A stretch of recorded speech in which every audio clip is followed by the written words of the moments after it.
Okay, welcome back. I hope that you are all set up and ready to go to check out our science experiment.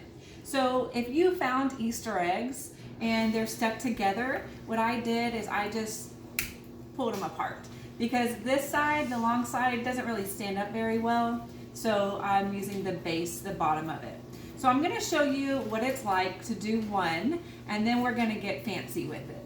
So I'm gonna take this bottom of the egg and I'm gonna put it in my pan. You can use any kind of dish. I just picked a pan because it'll be easy to clean. So then I'm gonna take my spoon and I'm going to get about, see how I'm already making a mess? Half a spoonful of baking soda. And I'm gonna pour it into the egg. So you can see inside of the egg, we have our baking soda. So that's our base. Now let's get colorful with it.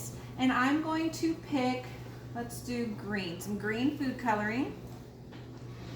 And I'm gonna put a couple of drops, 1, 2, 3, 4. Of course, the more you put, the more colorful it will be. So I've got my baking soda and my food coloring in there, and now I'm going to add the vinegar. And this is where the fun starts. Now vinegar is very stinky. I don't know if you've ever smelled it before, so be prepared for it to stink a little bit. So I found the easiest way to measure this is just to use the cap that it comes in. So I'm going to put about half a capful into the cap and pour it in.